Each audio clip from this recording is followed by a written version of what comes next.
guys, welcome to Cars with K, a new channel for a new year. I'm your host, Karabo, and today you join me in beautiful sunny Mafikeng as we review the T6 Ranger and find out whether it's still worth your money in 2024.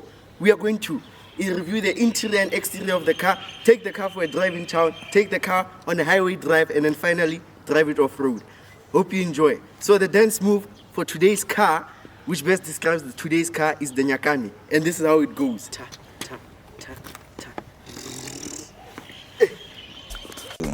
Alright guys, so behind me is the 3.2 liter Duratorque Ford Ranger T6 model, and this car has a 147 kilowatt engine which also produces 470 newton meters of torque and has a top speed of 175 kilometers per hour. Now as you can see, this one is not the normal one. So this car has an aftermarket bumper from Rhino 4x4 in Pretoria. Okay guys, so coming right along, this car is an Ironman 4x4 light bar on top of the replacement bumper. Under here we have a 5.6 ton winch which also comes with the Rhino Man bumper, and we have an attachment for a front tow hitch. On the bonnet here we have a nice gravel protection for stones on your car, and then coming down here we have some nice fog lights for the car which have a cool white color. Coming here guys, we have your standard LED headlights from Ford with a daytime running light. And then moving to the side of the car. Moving to the side of the car guys, we have 17-inch black Rhino rims covered by LTX Michelin Force tires.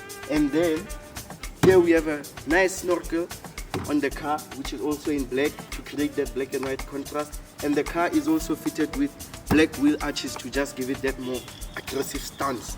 Now moving on to the mirrors, we have blacked out mirrors, huge mirrors guys with 10 indicators on them, and these are electrically operated. And alright guys, so coming down here to the car, we have black running boards on the car which are plastic robust guys, like tough one tall. Then here we have nice black stickers, big stickers to tell your neighbors we're an out driver while track, not the normal one. Up here guys, we have nice running boards. This one is robust, just to know one. Yeah, you must be aggressive one tall. Moving along, the handlebars are also in black to create the black and white contrast once again.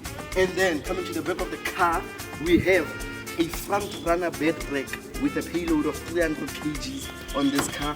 Coming down here, we have the Michelin tires, same rims as the front, same again wheel arches as the front. And then, oh yes guys, this car uses coil springs in the front and then leaf springs at the back, and then also the front is brake pads and discs for braking, and then at the back we have drums. Then coming here we have your 4x4 logo, also to show your neighbor how to make a 4x2 or a 4x4. You get me? Then here we have nice black auto styling light covers which are also blacked out so that you have that black and white contrast again. And then they also have this nice red accent on them, if my cameraman can just turn, which also matches this Rhino 4x4 logo right here. Okay guys, so coming into,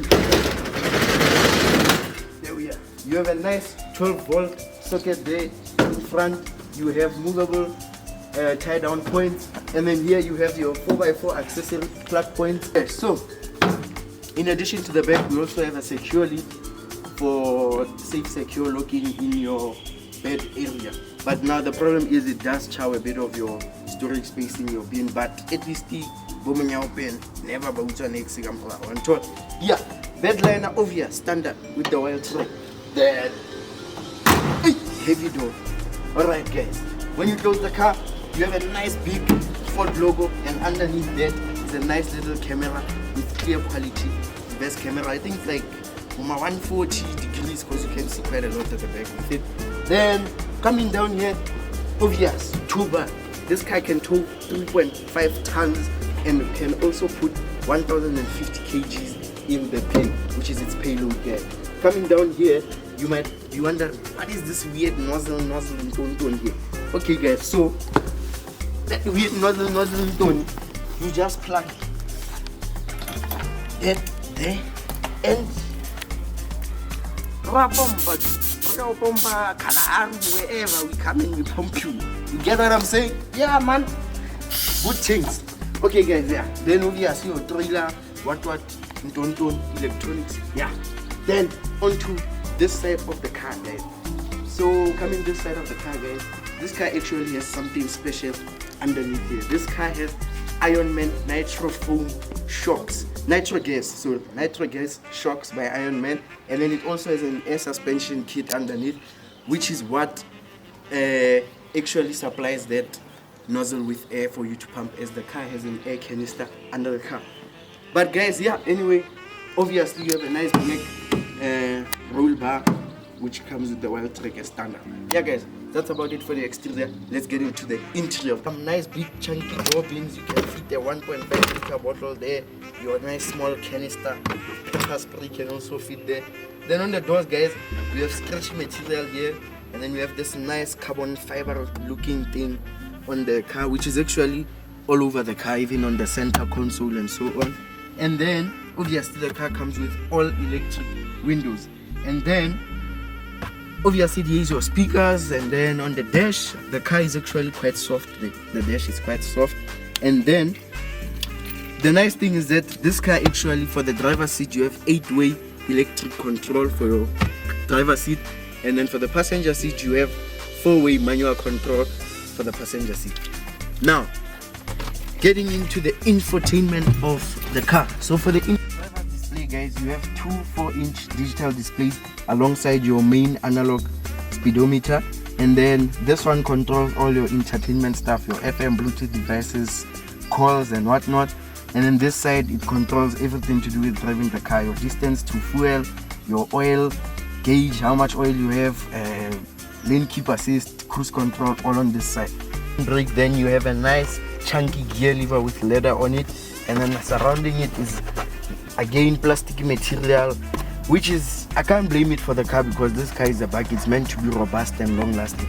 Then here we have that some of that carbon fiber feeling textured stuff, and then we have nice big chunky volume knobs for those big hands. I want it for my hands. Here we have a nice big rear view mirror adjustable, yeah, nice and adjustable. Then your steering wheel is manually adjustable.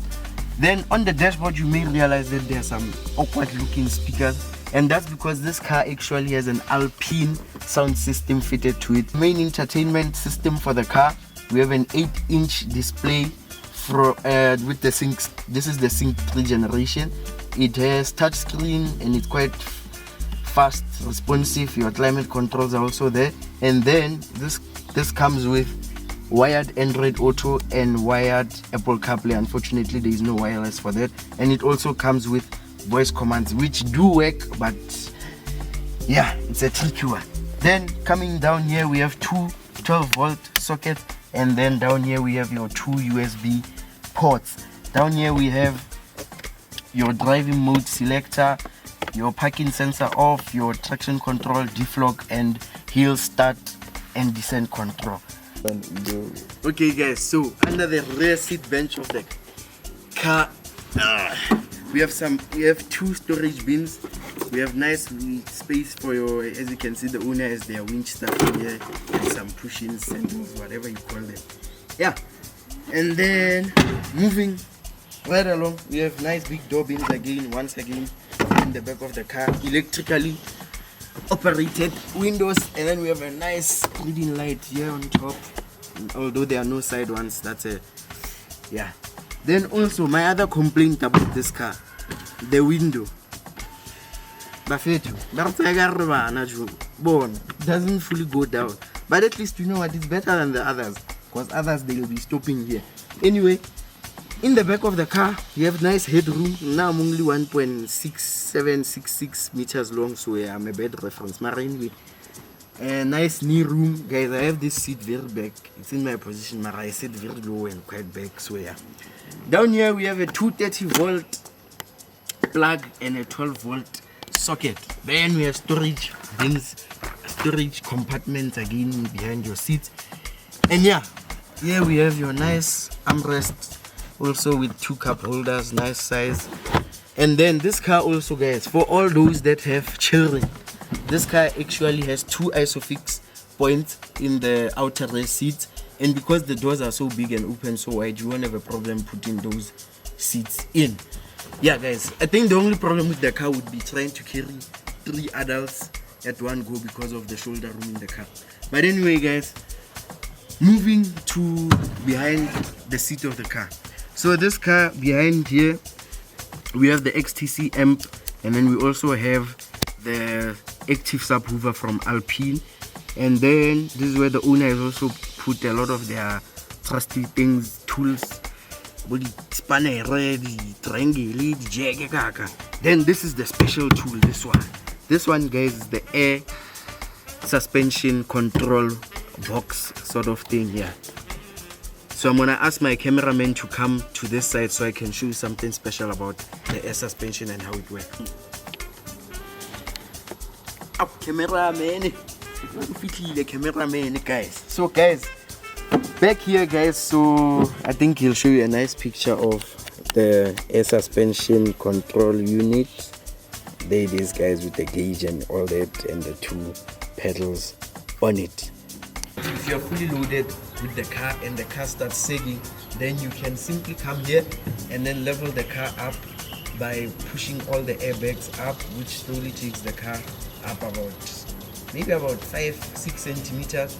And this is actually not just for towing and whatnot.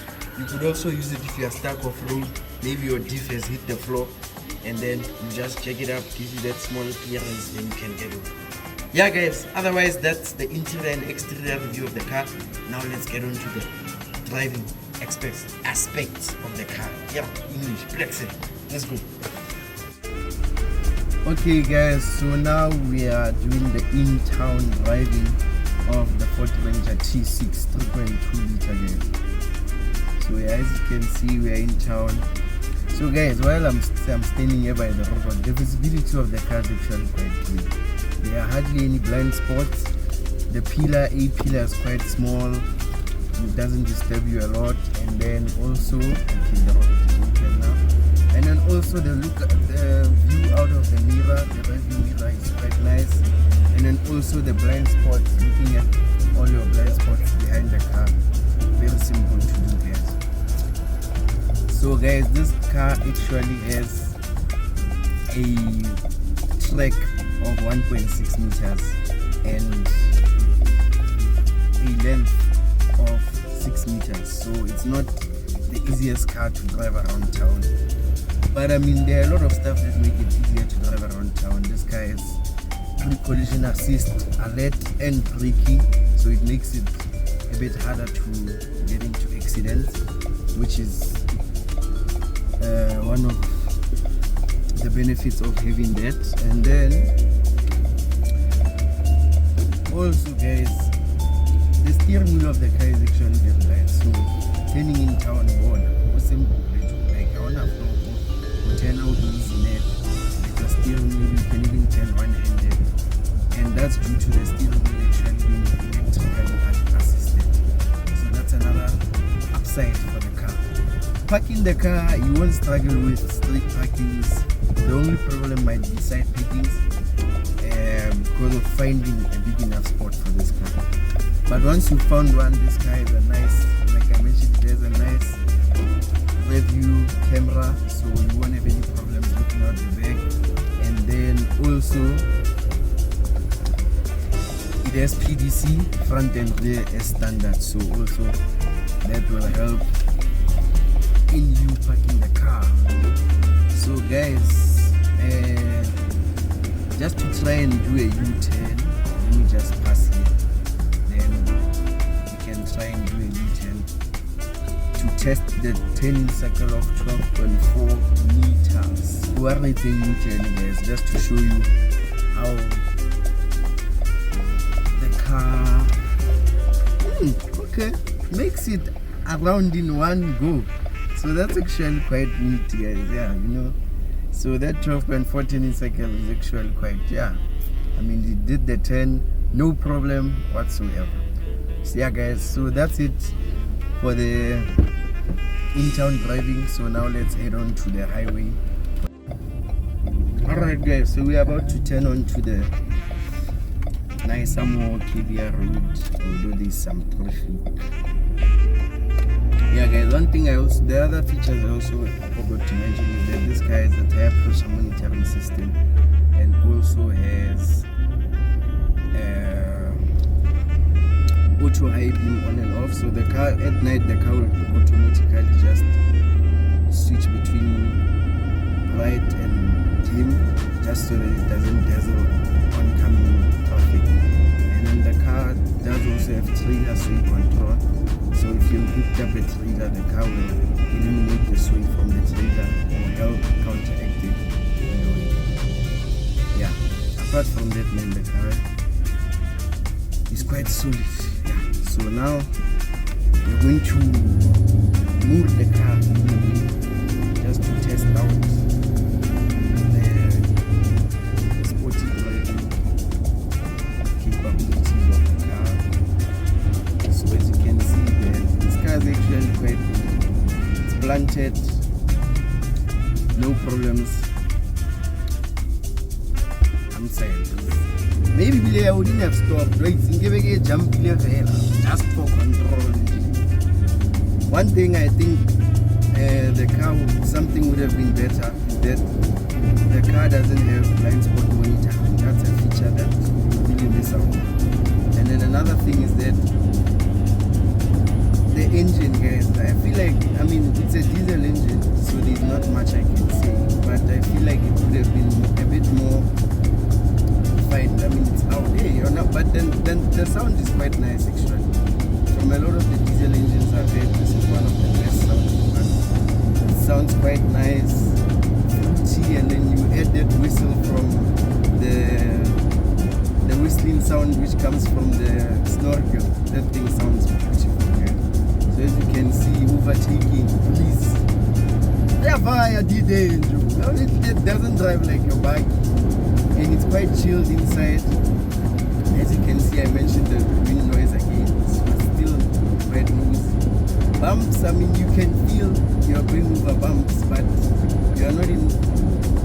But it's not like charming and all that. It's just like you can feel you're going over a bump. It's not a Rolls Royce by any means, but you don't really feel the bump in the car, if you get what I'm saying. So the car actually handles quite nice. This is where now you will feel that numbness from the steering wheel, because you can't feel the car as much. But guys, this car, I mean, we're taking care of like some serious. I wish I could show you how much I'm going to get. But yeah guys, the car flies, man.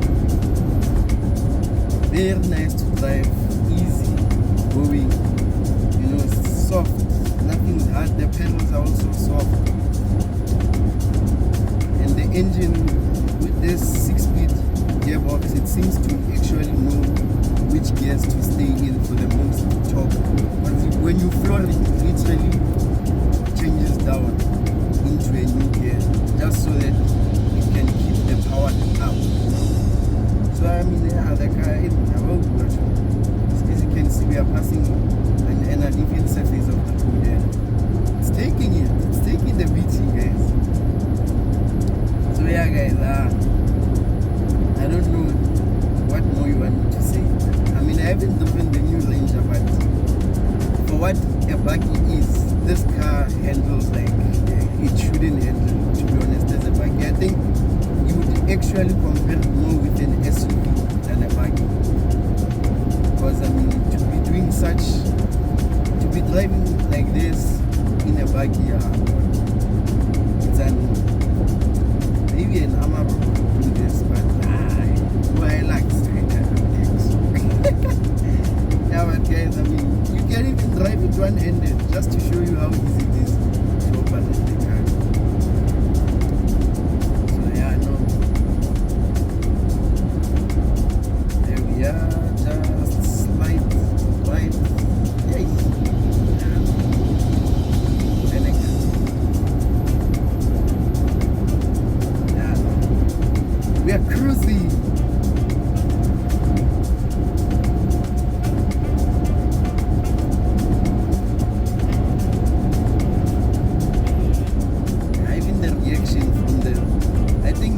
nice thing about these diesel engines.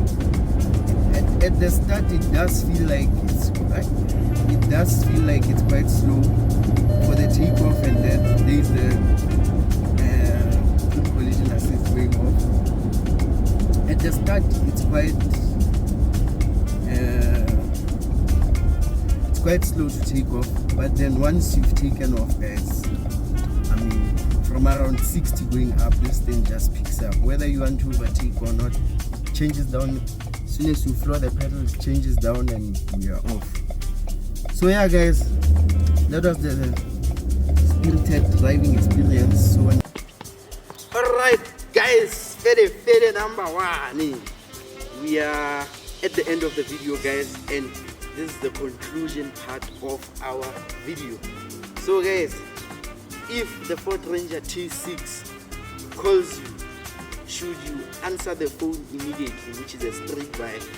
Should you leave it to ring, then maybe call back later, which is to shortlist the car? Or just let that phone ring and never call again, which is straight out avoid the car? And in my opinion, guys, I think a Ford Ranger, you must just answer that call. Because wow, guys, I mean, talk about a car that can do it all.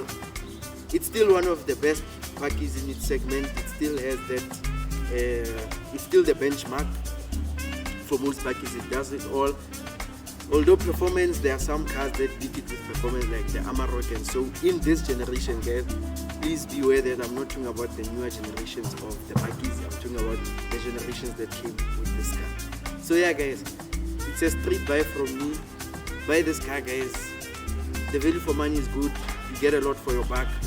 And yeah, although the 3.2 is a bit heavy, but if you plan to tow a lot, I'd recommend you take the 3.2 because it has more displacement. But if you're not gonna tow and it's just gonna be a town bakkie, you can just take that 2 liter by table and you'll have all the bells and whistles, but a better fuel economy.